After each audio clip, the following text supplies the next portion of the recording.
अरे होगा तुमसे प्यारा कौन हमको तो तुमसे है ए कंची ए कंचन ए कंची ए कंचन ओ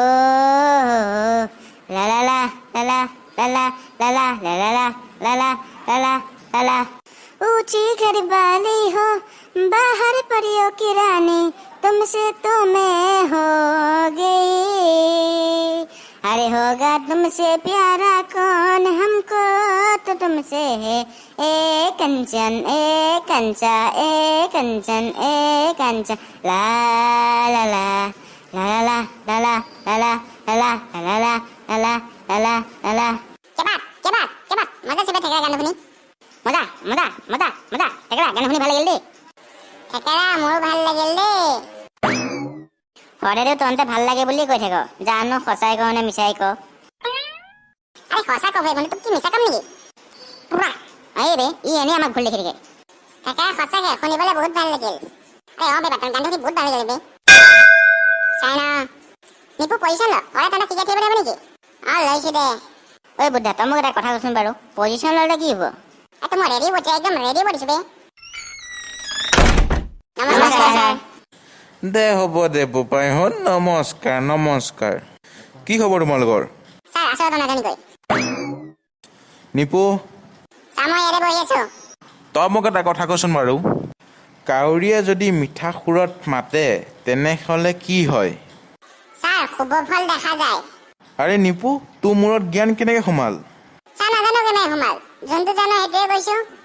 দে হ'ব দে বাৰু ঠিক আছে বুদ্ধা ইয়েত জনাব চাওঁ এফালে উঠি আহ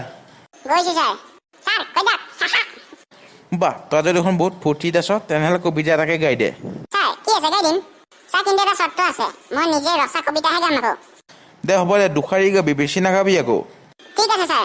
মই এটা কবিতা গাম চবে শুনি যাবি দে বোলে ঠিক আছে আৰম্ভ কৰ চুইচ টিপিলে লাইট জ্বলে এইটো টেকন'লজি চুইচ টিপিলে লাইট জ্বলে এইটো টেকন'লজি মৰমতে নাম ৰাখিলো তোমাৰ নাম ৰজি ইমানখিনি কৈ মই কবিতাটো সামৰণি মাৰিছো ছাৰ বেছি নাগালো নাজানো যে দে ভাল হৈছে দে তই নিজৰ চিটত বগৈ যা ছাৰ কেনেকুৱা হ'ল আপুনি নক'লেই একদম ছুপাৰ ছুপাৰ হৈছে দে ঠিক আছে ছাৰ প্ৰেমানন্দ চাওঁ এফালে উঠি আহ ছাৰ কওক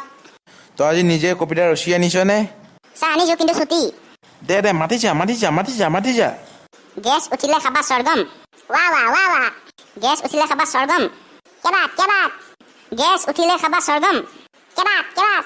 মোৰ নিচিনা কেইটা আহিলে দেখিবলগীয়া হেণ্ডচাম বা তই দেখোন খাটাৰা কবিতা এটা গাই দিলি অ' ছাৰ কেনেকুৱা লাগিল ভাল হৈছে থেকেৰা চাওঁ এফালে উঠি আহ ছাৰ মাতিছিলে কওক